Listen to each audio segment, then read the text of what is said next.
Hello and welcome to another episode of the Dauster, T.O. and Fanta podcast. We are back with our regularly scheduled episodes after a couple of league previews. The three of us have been bouncing around to media days all across the country. And before we kind of get into anything about the AP polls and the KenPom top 25 being dropped, let's talk a little bit about that because Fanta, I don't know if you know this, but T.O. got the full media day experience at his trip to ACC Media Day. So T.O., why don't you talk about that a little bit? How much fun did you have at ACC? What a different experience than I've ever seen in my life. Fanta, I couldn't believe it. We got there, and for the first 5 questions, Mike Bray's up there. He's got Prentice Hub, who's a potential All-American. He's a huge performer. Nate Lajewski, who's like improved so much every year. We didn't even have a freaking basketball question for the first 5 questions. Finally, I raised my hand. I've never even been to the place. I was like, hey, you got an All-American beside you. Can you just talk about him, please? And I know that's like a media faux pas to be like, hey, talk about this. But I was begging for anything basketball. So that was new for me. Sure. That was new for me. Yeah, that doesn't surprise me. That's media day. You just never know who you're going to see. And I got to tell you guys, after not seeing a lot of people for 2 years, more than anything, it's just refreshing.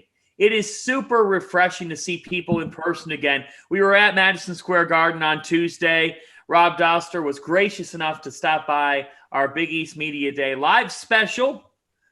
Thank you for stopping by, Rob. We'll get to that in a moment. But my goodness, the storytelling.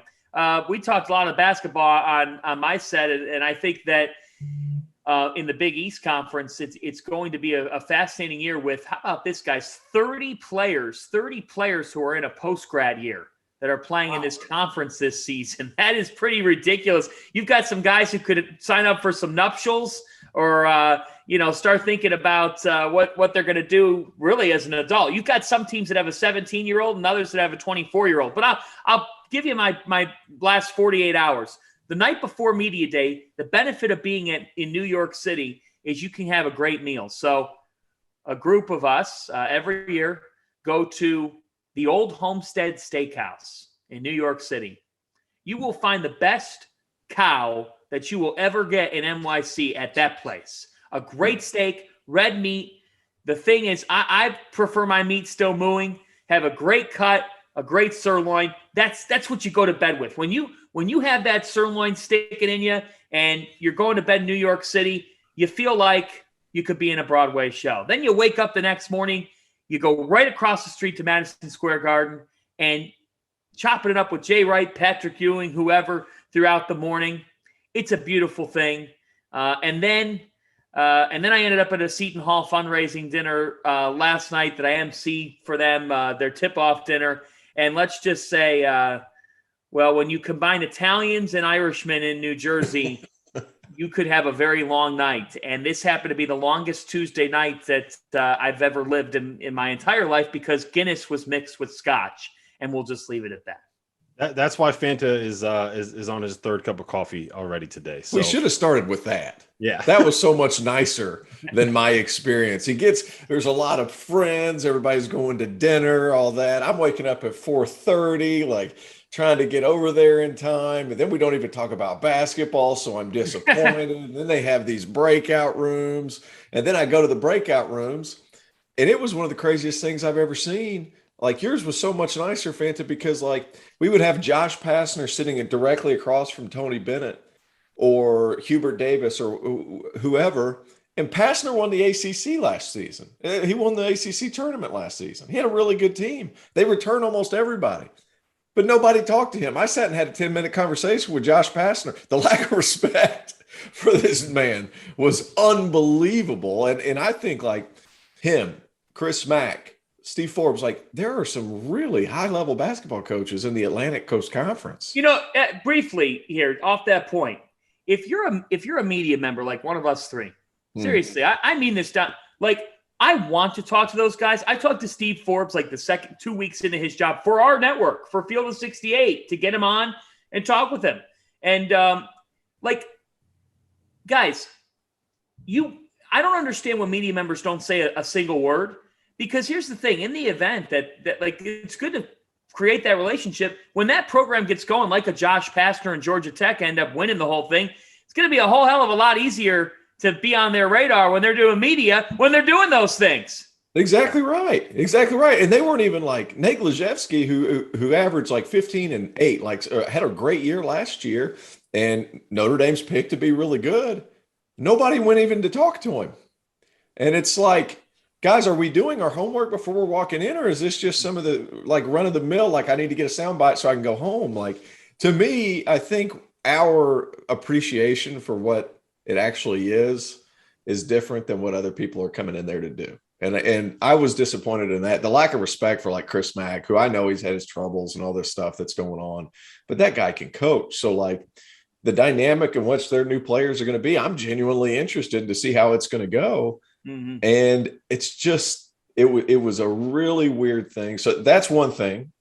Can I just add one more point to what Fanta said right there? If you look at I know a lot of young journalists and people that are kind of in this industry listen to it. And if you look at if you go to one of these things and you watch someone like a Jeff Goodman, or you watch someone like a John Rothstein, or someone like an Andy Katz, or someone like a Dana O'Neill, people that have been doing this forever, they talk to every single person in that room because they know every single person in that room because they established those relationships before those people were in that position, right? That's how, if you'll talk to someone when they are a GA, if you'll talk to someone when they are like the third assistant on like a mid-major D1 staff, as that person grows, that relationship is still going to be there because you're not just chasing the clout of being able to say, hey, look, I asked Jay Wright a question at Media Day and I got a canned answer because you were able to say, I talked to Jay Wright at Media Day. The best people in this business know everyone from the ground up. And it's genuine too. It's not something where it's like a transactional relationship. You're trying to get information. That, to me, that was something that I had to learn. It's just that's how you get to know people. That's how all of this stuff in media, it's relationships, and developing relationships is networking. It's all that standard kind of stuff. So that was a good point you made, Fanta. And you know what else? You have to have a realization about where you are and who you are and what your place is. What your place is. Like Jay Wright's talking to a Dana O'Neill and a John Rothstein or whoever the national person might be that's talking with Jay in their little 3 or 4 person pool. Jeff Borzello, our friend as well. You know, like I saw some other folks that aren't in that national realm trying to go up and butt in or get their way in. Like there's a reason why Jay is holding that court with those 2 or 3 people in that moment. For you, they say dress for the job you want. In a media day setting or in a setting like that, prepare for the job that could be. And for the job that could be for the person you're talking to. Value everything. That Dobo could be a great head coach someday. That assistant coach could be but don't even do it for that. Do it for the human element of it, because you know what? You never know when either side may come back to each other, and because you're a good person, it mattered. Look, I've got relationships with coaches. I've had to criticize coaches before, and you know what? You could still break bread with that coach because they know you're doing your job and they're doing theirs, and if you do it fairly and they do their job the way they're supposed to do it, it is what it is. Establishing those parameters, establishing relationships, but more than anything, like having an awareness of where you are and trying to be the best that you can be in that position. If you continually do that, and you got to be a better human than you even are a reporter. You could be a great reporter, but if you're an asshole, you'll end up losing. Yep. And to your point, T.O., I think what you did, for people that don't know kind of your backstory, you played at Clemson. Obviously, you see that jersey behind you. You played professional basketball for a while, and now you're trying to kind of work your way up the media ladder like we all are. And being able to sit down with someone like a Pastner or a Mac and just kind of let them know, hey, I'm here because I'm going to be working for ACC Network, and I'm going to be working for Field of 68, and I'm going to be a basketball analyst talking about you. I'm doing this now. Here I am in this setting. Like there's value in that. And I think that the people that are kind of coming up in this industry, I didn't need to go to Big East Media Day. You want to know why I went to Big East Media Day? I went so I can go and say hello to all of those coaches that I haven't seen in 20 months. So I can say hello to all these media people, to the people that run stuff at the Big East, to the person that is going to be giving out credentials at Madison Square Garden for the Big East tournament when I'm there, to let him know, like, hey, look, I may not have NBC Sports after my name. I may not be working for major media, but I'm still here. I'm still in the mix. So there's the show. You came over to the Garden to come on the show. Well, I thought I did, and then I got bumped for John Rothstein. Then I got bumped, then I got bumped Hey, for everybody. Fanta said it earlier. Fanta said it like 2 minutes ago. Know your place. Know your place, now. Yeah. Know your place. You know what? You know what I would have loved doing yesterday?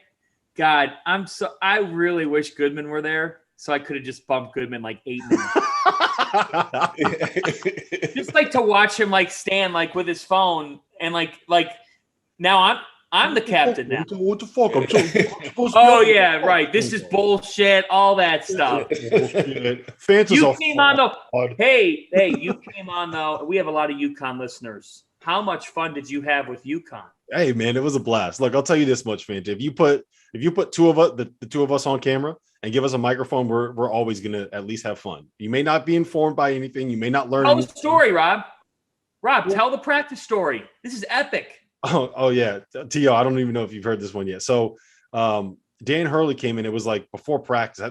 He said it was like a month ago, I think. We had Tyrese Martin and talking to him, and he said that it was like raining out that day, and Dan Hurley came into practice, and his shoes were wet, and he was getting the floor all wet. And so what he did was he took off his shoes, and he spent the entire practice coaching in socks because he didn't want to get the floor wet for a player safety thing, which I think that just kind of sums up Dan Hurley as a coach pretty perfectly right there. It's because the floor is too slippery with wet shoes on. He's going to coach in socks. How does that make any sense? It's going to be more slippery. Look, I can put on socks, run across my hardwood floors, and slide 20 feet. How does that make more sense to put on socks when you're coaching on the floor? I have no idea. I think it was unsafe for him, but it seemed like it was really safe for his guys. Hey, so I'm with Early on that. Hey, at least he kept his shirt on. Yeah, that's a good point. That's true. Good point. Can't say that about all these head coaches, but good point. No, you can't. You can't. But a couple other things before we move on, but like another couple of things. Coach K is over the media. He's over it. Like 100%. He's ready. Like if there's one thing, I thought it was a good point. Like they wrote, he made a comment with Spatola. It was like, it reminds me a little bit of the Olympic team because I don't have to dip out as soon as practice over to go see another player. So I thought that was really neat because he's kind of getting back to the essence of what coaching is to him and what it used to be before you had to fly out and recruit, before you had to deal with one and dones, for all that stuff. He actually gets to coach his guys. I thought that was cool.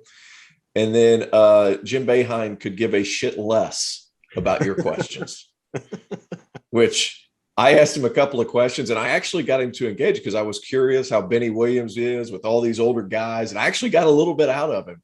But like he whispered in the microphone, so like I was like, I didn't know if he was doing it to kind of be like, I really don't want to be here. So hopefully, if like I keep my volume down, they'll stop asking me questions and I can get out of here, which might have been the case because I don't think his enthusiasm wasn't there, but. The NIL stuff was funny too, because his son Buddy he said, well, my biggest one's been an apple orchard that I used to go to back when I was little. I was like, man, there's a lot of missed opportunities for my man Buddy. Like we got to get him some more opportunities. He said it was like some kind of, I can't even, it was some local place. I think they gave him a bucket of apples if he did a commercial. I was like, I feel like you're not taking advantage of the market. All right. So before we kind of move on into like a top 25 conversation, I do just want to ask you guys basketball questions from Media Day. T.O., was there anything that you took away and you were like, oh, wow, coach said this, and that was something that surprised you? While you guys think of it, I'll start with one.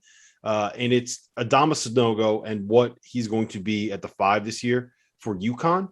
Tyrese Martin, he told us, Fanta, write it in pen. He will be a first team All-Big East player at the end of the season. Dan Hurley kind of said the same thing.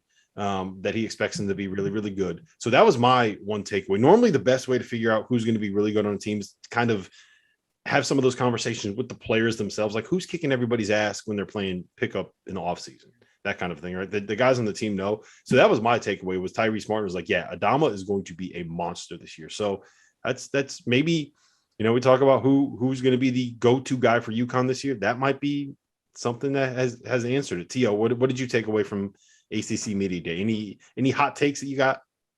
The hot take I got mostly came down in the lunchroom, and that was Forbes really likes his team at Wake Forest.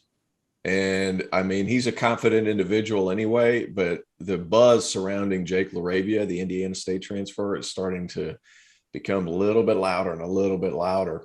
And keep in mind, too, Wake Forest is old and they have players that are really good. They got Dallas Walton from Colorado, LaRavia, Davion Williamson has been really good. And then Carter Witt, who basically took you want to talk about getting experience in a hurry, take your last test in high school and right before Christmas and then play against Virginia on January 2nd or whatever. You want to talk about like, hey man, welcome to college. He had that experience and he looks at this like his first year because I mean, COVID, that might've been it's hard to really count that as an official first season. And, nothing stamped it off like in his introductory, video or press conference, he takes his mask off and spikes it at half court, which just fired me all the way up. And then Josh Pastner talking about, the center position is going to be done by committee. And a lot of his best teams, the center has been good, or that guy in that Princeton elbow offense has been really good for them. And he said, he's still trying to figure out those ins and outs, but he said their level of speed with Davon Smith transferring from Mississippi State, he's still got to figure it out. But that level of speed that he's going to bring to the team is going to be really unique. What do you got, Fanta? Anything? Yeah, I have three big things. Number one is three, Creighton. huh? I asked for one. You got three. Three big things. I'll go brief here because we're moving and shaking. Creighton is preseason 8 in the Big East. And this program has won 20 or more games in 21 of the last 23 seasons. And Greg McDermott does not sound like a coach who has all these freshmen. Like, they lost a lot, but they got two guys who were just playing internationally all summer. Arthur Kaluma, a forward who I think could be really good for this Blue Jays team. And then Ryan Nembhard is their next Marcus Zegarowski, Maurice Watson type of point guard. Like, Ryan Nembhard's going to be a good player right away. I think he's going to win Big East Freshman of the Year.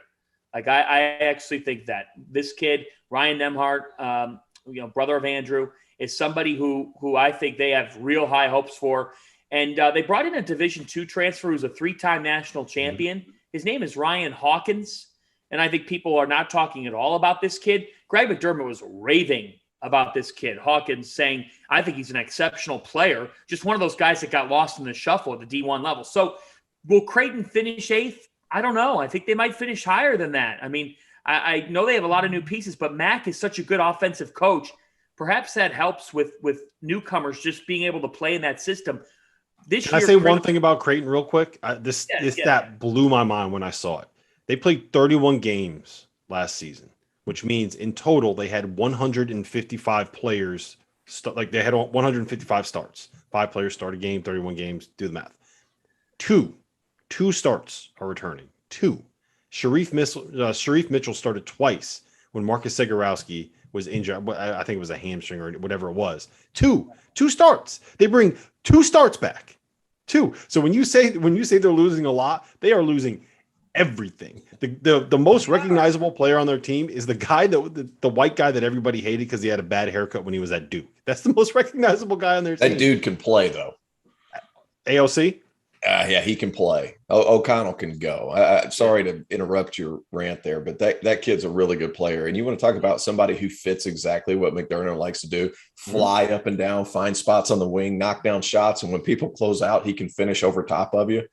He's a good player. And the fact that they play so fast, I love watching their offense play. The fact that they play so fast is right in his wheelhouse. I'm a big AOC fan. Yeah, I think they'll get there. Fanta, I agree with you. I think they'll get there, but I think it's going to be one of those things where it's like they take some lumps in November and December, and then once the Big East comes around, they'll start winning. So I partially agree with that. If you look at their schedule, it ain't that hard. Like, their schedule's not that bad. They're going down to the Paradise Jam.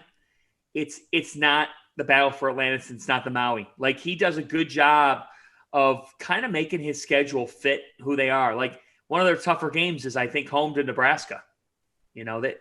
That's a game that Creighton can win. So, like, their schedule's really not that challenging, at least when I've looked at it a couple of times. I see a manageable. They have Arizona State at home. for a freshman team, that's who you want. You want to schedule reasonable power conference teams. You don't want to schedule a top 15 RPI team or a top 15 net team that could end up being just a loss and you don't gain anything from it. So for Creighton, their best defense is going to be their offense this year because I think they've got talented players, but I don't think they're going to be able to defend a whole hell of a lot. I think they'll just have to score. The other thing is, Mike Anderson knows that his third year at St. John's, he's got to put it together. And his biggest thing yesterday was it wasn't about what we lost. It's about who stayed. Our best two players stayed, Champagnie and Alexander. Julian Champagnie, Pasha Alexander are the Big East best duo in my mind. I think you've got Champagnie, a vital scorer, Alexander, a great defender. So for St. John's, they realized the expectations. And Mike Anderson didn't mince words. He's like, look, we had to go addition by subtraction a little bit. You got to go in the portal. You got to go in the portal and get it done. So that was two. And then the third thing is, Rob Dauster, you brought up this point, and I give you a ton of credit for the question. I asked Jay Wright, so Jay, you don't have any NBA draft-ready talent on this team. So what does that mean for this particular Villanova team? And Jay Wright mentioned names that people do not know nationally, but that people are going to start to learn. Jay said, look, when you don't have a surefire NBA talent, you better have some depth. And he goes, we are going to have to be deeper by principle, by default this year. We need Trey Patterson, who's kind of a pseudo freshman, to contribute. We need Jordan Longino, a big-time recruit, to contribute in our backcourt.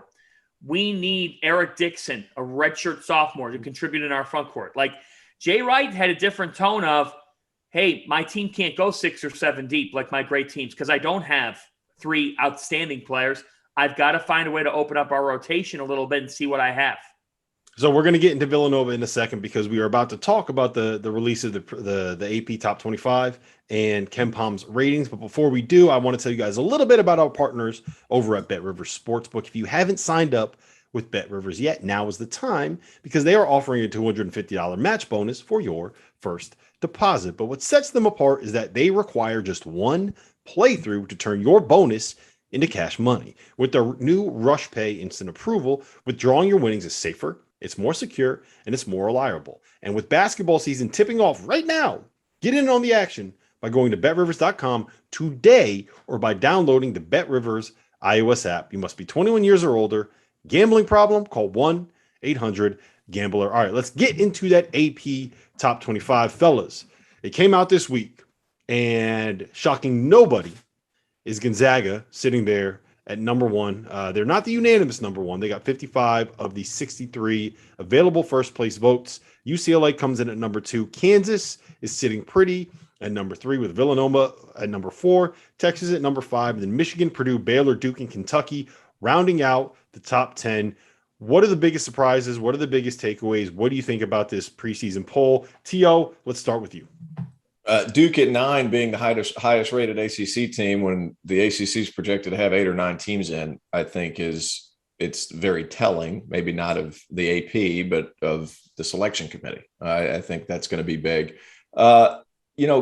Kansas and Texas, I feel like if Chris Beard doesn't take in 10 transfers, the transfers, I think that's one of the higher teams that took so many. Texas, Kansas took some with Remy Martin. Obviously, he's going to be significant. But top 2 teams, they're keeping most of their guys. I think that's one of the big things. And I'm shocked that Virginia Tech isn't in the top 25. Those who are really doing their homework and looking at this team and how they guard and how they shoot the ball, and Mike Young is their coach, they put Virginia in there. And it's the same every season. I mean, who are we fooling? It's the same every season. The same teams are going to go. Especially in these preseason polls, they're just going to get the most votes. But, Virginia Tech probably should have gotten a nod and at least been, I think that's a top 20 team in the country. And I know that I'm a little biased being an ACC guy, but I'll tell you this, going to beat a lot of guys. Every time we do a pod, you talk about how good this Virginia Tech team is. So you're nothing if not consistent with this take. And I don't necessarily disagree. I mean, Keve Alum is awesome. If you're listening to this podcast, you know how I feel about Mike Young as a basketball coach. So I don't necessarily disagree. I have other teams that I think a little bit more. Go ahead, Fanta. Well, hold on a second. Okay, so the preseason poll is a crock of shit. I mean, there it is. There it is. I wasn't going to say it, but I was going to let you do I'm it. sorry. I don't think there's any value to it, really. I think it's great for your program. I think it's great for your program. I think it's great for your brand. It's no disrespect to the Associated Press. I'm happy they put the poll together. I want to make that clear. But do not tell me that the voter in Oregon knows what's going on at St. Bonaventure. They don't have a clue. And that's not their fault. It's just a flawed system. Virginia's in there because they're Virginia. And they have a national championship. And Virginia Tech's not in there because Virginia Tech doesn't ring off the tongue the way that Virginia does. So I just don't think that the poll, I think the poll is great to look at and it's fun fodder, but Duke and Kentucky are always going to be in the top 10. Do I think that Duke and Kentucky today, right now, in the moment, are they top 10 teams in college basketball? No, I don't. I honestly don't think that. In the country, I don't think that today. Could change, but I don't think that. I think Kentucky has a better chance than Duke. The other thing is Memphis. Do I believe that Memphis is a top 12 team in college basketball? I'm selling that today. What am I happy for? I'm happy that St. Bonaventure got recognized. St. Bonaventure hasn't been a ranked team in 50 years. Mark Schmidt welcomes back everybody. We're going to do a season preview podcast with them later this week. I'm so happy that the Bonnies got ranked. They certainly deserve it. But Virginia Tech deserved to get ranked. And it's your classic case of some of the big names that are right near the top of the country every year are back there again because we all expect them to be there. But yeah, am I asking questions about Duke? I have some questions about if they, like, I think the ACC is loaded. I need to see Duke play to determine if they are the best team in the Atlantic Coast Conference. If they weren't named Duke, would they be the best team in the ACC in the preseason? I'm not so sure about that. I think that they would. I'm in on Duke though. Like I'm in on them figuring it. I think Jeremy Hill back for another year. You get some of these sophomores. I think Paolo Banchero is unbelievable. But I want to circle back to a point that you made. You said the beat writer in Oregon, is he paying attention to everything? I had a vote in the AP poll for 2 years. I had it in the 2019-2020 season. I was a voter in the AP poll. I was laid off by NBC 5 months after that when I launched the Field of 68. And I was told by the AP that I can no longer have an AP vote because they can't assure that I'm going to be paying attention to like whatever it is. They just don't. If you have to be with like some of these registered news organizations or whatever it is. So I lost my AP vote because I was not working for NBC Sports. Now, I don't want to toot my own horn, but I promise you, I pay a lot more attention to who the best teams in college basketball are than the guys who are beat writers for specific programs that are not going to be tasked with covering the sport nationally. And that's not a knock on these guys because they're good at what they do. They're good at their jobs, but their job is not to cover the sport nationally. It's to cover the team that they cover and to cover the league that team is in. So you're asking, it's a little bit like me having to do an AP poll for football, right? Like I pay attention to it. I watch it. I'm aware of what's going on, but I don't cover the sport nationally, right? Mm-hmm. So that was striking to me. And then this was striking as well. Do you know who got my AP vote when I lost my AP vote? You know who they added? Oh, no. Jeff Borzello. Oh, okay. Wait, why wasn't he already on it? Jeff Borzello was not an AP voter until I lost my AP vote. So to answer your question. Oh, gee, that sums up the system right there. No offense, but come on.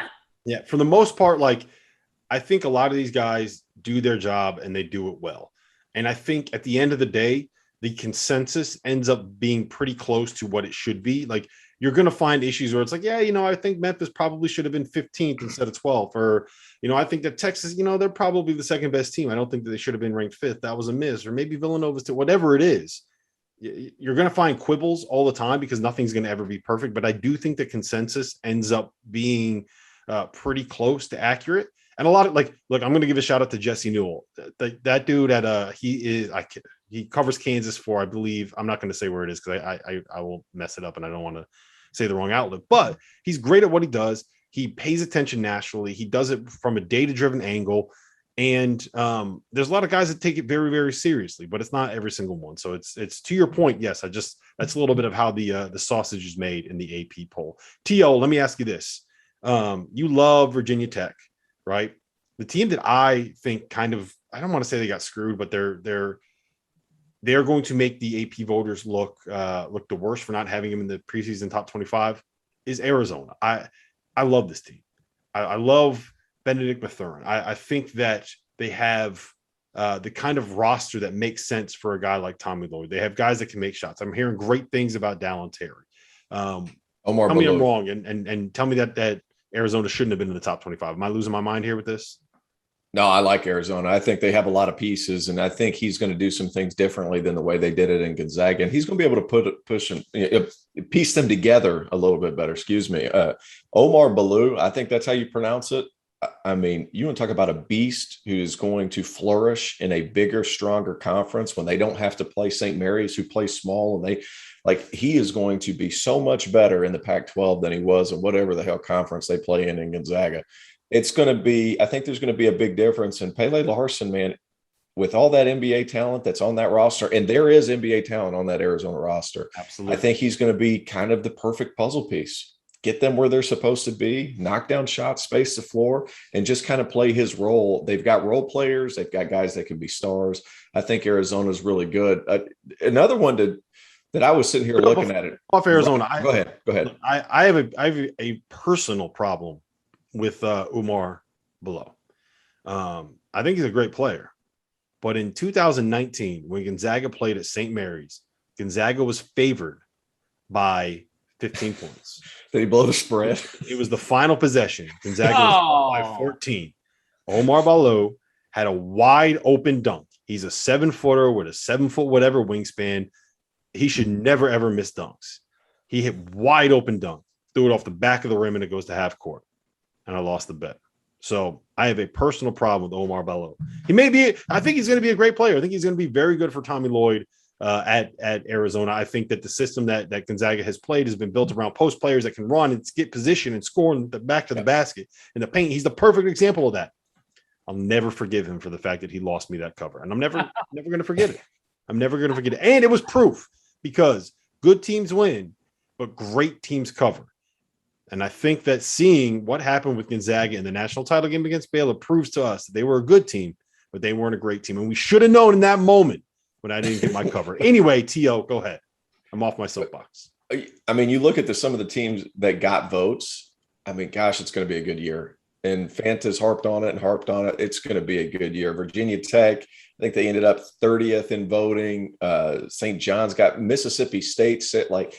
There's so many teams this year that could make legitimate runs into the top 15 or 20. Yes. That it's going to be a consistent circus, because if you lose 2 in a row, you'll drop 10 spots, 15 spots. It's going to be, I think the parity in this year's version of college basketball is going to be big time.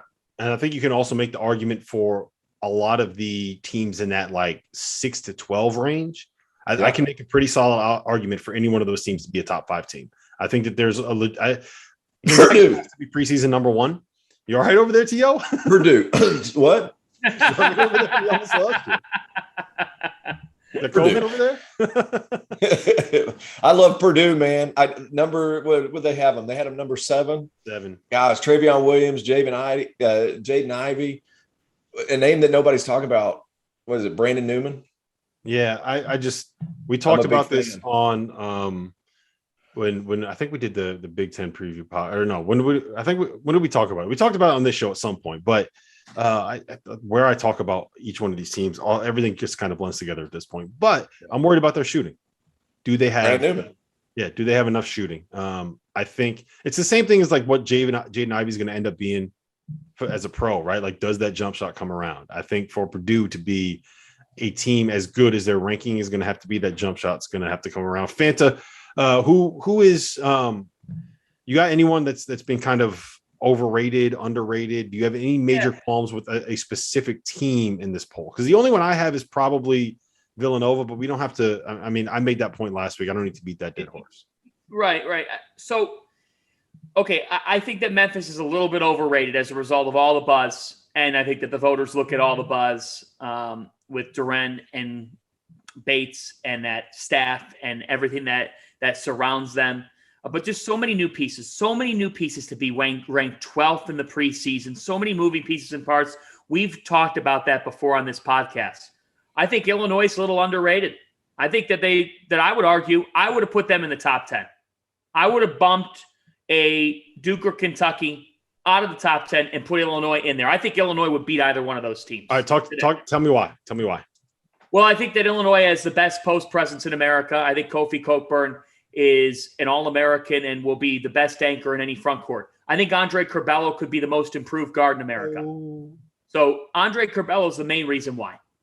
Because this is someone who, when he played over 25 minutes a game, like when he was getting that work rate, even 30 minutes per game, we're talking about not 3 or 4 assists per game. We're talking 6 or 7. And he is a big-time shot maker in Trent Frazier, who made plenty of big ones when Illinois needed it last season. To me, this is nothing against Ayo Dosunmu at all.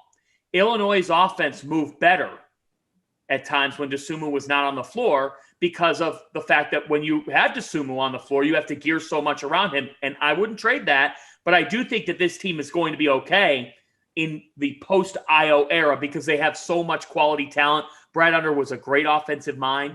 I like this Illinois team quite a bit. I think they were a little bit underrated at 11 because to me, I think it's up for grabs. Like, do I really believe that Michigan and Purdue are that much better than Illinois? No, I think it's a 3-horse race in that Big Ten. So I would have had all 3 of them in my top 10. I'm super fascinated, guys. We've talked at length about Purdue. T.O., you've talked about how much you like them. They were ranked 7th. I do think that that's fair. However, I think that Purdue or Michigan might be trending more towards a 3 or 4 than a Villanova picked 4 just because of what the talent is. So for me, I thought Illinois was a little bit underrated. I think Ohio State might have been a tad overrated just because of the fact that they lost some major talent, Dwayne Washington being the main guy there. I'm a little curious to see what the Buckeyes look like offensively. Yeah, I agree with a lot of that. I would, if this was my poll, I would have Texas ranked over Kansas. Agreed. I would probably go with UCLA as the preseason number 1 team. I love that 3-man wing trio of Juzang, Jaime Jaquez, and Peyton Watson. And I think that we're going to touch on this in a minute because we have a question about this coming up. But I think that Miles Johnson is going to be the single most impactful big man transfer in college basketball season because of what he can bring to the team. Actually, so you know what? Let's get right into that because we did ask for questions.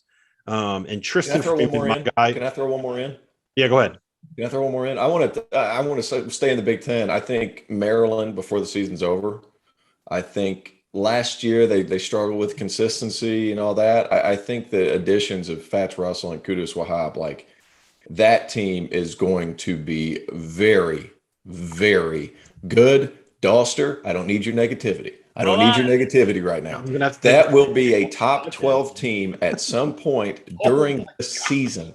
You wait and watch. They have change of pace. They have shooting. They have defense. And now they have rim protection.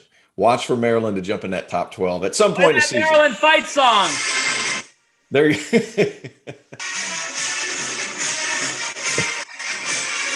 There it is. For MVP, baby. For Scott Van Pelt. Okay. We are all in on Turgeon, baby. Don't say we. Don't lump me in here. 2/3 of this podcast. Two-thirds of this podcast are all in. Okay, let's make a wager on this right now. We need some kind of wager on this. All right. And I'm only saying I say a lot of this because I just break Maryland's hearts all the time. Let me bring this. Go ahead. Go ahead. No, let's put some kind of wager on this. All right. Well, you're saying that they're going to be ranked in the top 12 at some point this season. Do you want to put a number on the wins? Like what? How can we make this bet? How can we make this? Wait. Okay, so if they don't get into the top 12 in the country, can we do 13? If they don't get in the top 13 of the country, T.O. and I have to spend 24 hours in a Waffle House. No, God, this escalated so quickly. This went so nuts. Hey, man, he's from the South. I have kids, Fanta. I can't do that. All right, then I'll do it. I'll do it for you. Oh, no. at the Final Four. Okay. Yeah. At the Final Four. Yeah. This I think this is what we'll do at the Final Four. If Maryland, would you want to say finish top 5 in the Big Ten or finish or ranked in the top 12 in the country at some point? Oh, we want the top 12, TL. TL, we want we want those voters. We want those. If Maryland is not ranked in the top 12 at any point this season, on one of the shows that we do at the Final Four, which we haven't even announced yet, but one of the shows we do at the Final Four, you guys get to select the outfit that I wear for that show. And if I win, I get to select the outfit that you guys wear on that show. Oh my God. I have no shame. That's fine with me. Yeah, it's fine. I've worn some ridiculous. We do something better? No, as long as I'm clothed. One of these podcasts before, so that's a legitimate consideration for him. All right, let's get into this into these questions. We're locking that in. Listeners better know we're locking that one in. Okay. All right, for sure. I'm in for that. Yeah, that's great. So this comes from my man Tristan Freeman over at Busting Brackets. We've heard about the Kadari Richmonds and the Dawson Garcias of the world all off season, but who are some hidden gem transfer pickups that no one is talking about that could have a big impact on this upcoming season?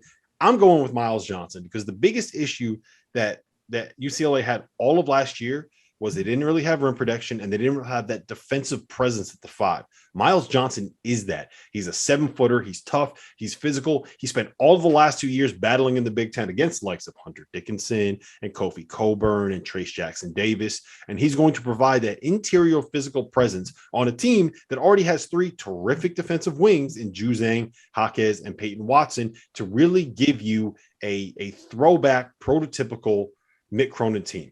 You got the best wings in the country, the best wing trio, and now you have the anchor at the 5 that is going to take that team from being really, really good to, in my mind, the best team in college basketball this season.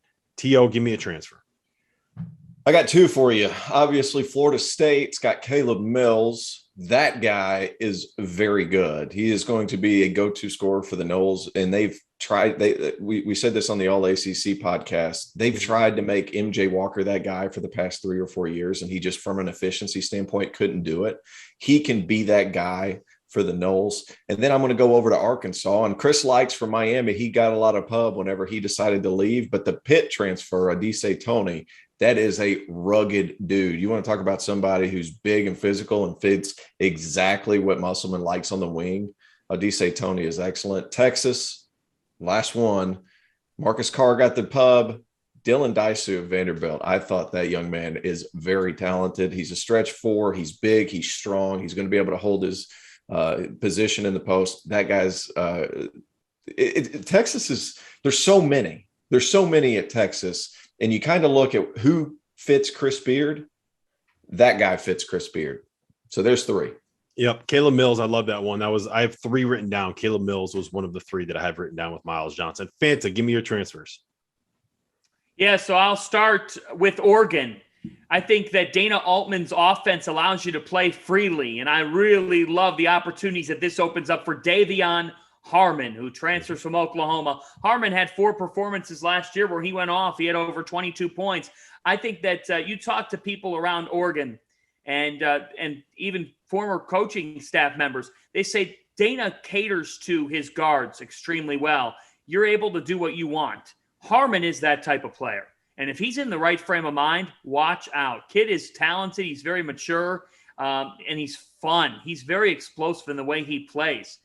You know, you talk about Texas, I'll go with Christian Bishop, who I watched at Creighton, 10 rebounds a game in the NCAA tournament in 3 games. He's a stretch 5. He kind of fits the way Chris Beard plays really well. And that was a big blow to Creighton because I think Bishop was going to be one of their best players this season. Now he'll be a good complementary piece. He'll help Texas in areas because you could play him. He's a great mobile big. And the biggest thing is, can you mobilize your big men? And I think that Christian Bishop is going to add that to Texas. And then I'm going to go off the map a little bit because I think that the team that you're looking at most with new faces, I couldn't believe that this number because I think there's real expectations for them again. Can you guys believe Florida has 9 new players? Yep. I mean, Mike White's team, I just want to watch them play so I can figure out exactly how good that they could be. I totally think that Florida can be a factor, but I think that they're the team that you go into this season and you say, hey, they had to really remanage and look at how they're going to go about things in the Keontae Johnson situation.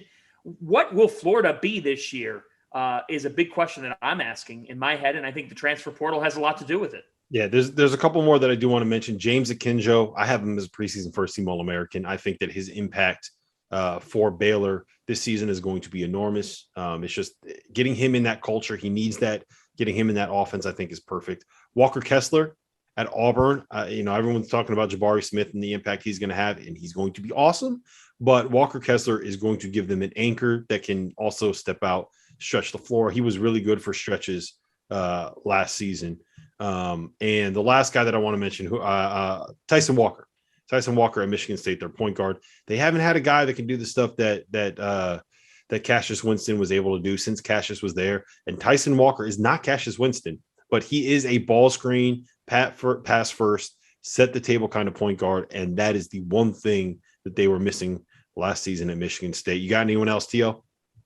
Rocket Watts, transfer from Michigan State down to Mississippi State. He's going to be able to push the pace if he's healthy. And then going back to Oregon, Big Ten guy, Jacob Young, beside De'Vion Harmon. That's going to be an interesting dynamic because Young was an explosive scorer at Rutgers, but he's a little nuts. Like, I don't know how to say that any differently. Like he plays a little out of control. I don't like he's kind of a rim attack guy who shoots it okay. It spurts. Like, I think you said Altman like fits guards around or fits to his guards. It's going to be interesting to see because Harmon is really, I'm not saying Young is not smart, but Harmon takes advantage of angles and he takes advantage of some of those things. Young's not like that. Young is going to get a defensive rebound and roadrunner his way all the way down to the basket. I think that's going to be interesting to see how that works. And then the Syracuse transfer. Oh gosh. Quincy Guerrier. Man, he was really good when he got opportunities to play in one-on-one situations. Oregon has a ton of really good transfers. All right. Briefly, you brought up Rutgers. They lose all these guys. They also brought in an LSU transfer that I don't think like anybody really reacted much to. Andre Hyatt. He had a double-double in the NCAA tournament last March. Good player. They lost Johnson. They're going to Rutgers needs some guys to fill some holes here from what they lost. And the expectation still in New Jersey is Rutgers will be a tournament team. Andre Hyatt's an under-the-radar guy to just keep a little bit of an eye on. All right, last question. We got about 2 minutes before we got to get out of here. There's always a team from outside the establishment that shakes things up. Last year, it was Houston. The year before that, it was Dayton and San Diego State. T.O., 30 seconds. Who is your team from outside the Power Six conferences that's going to make some noise? And I'm going to say that you can't say Memphis and you can't say Houston because they've already reached that pinnacle. Give me Belmont. Casey Alexander's terrific. They always have shooting. They're always big enough to compete with the Power Five teams, and they shoot the ball so stinking well. Give me Belmont. Fanta, who you got?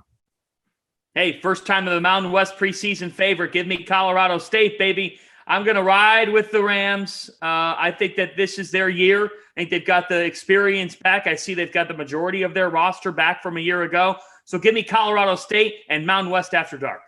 The Fighting Nico Medveds. Here's mine. I'm throwing it back to you, Fanta.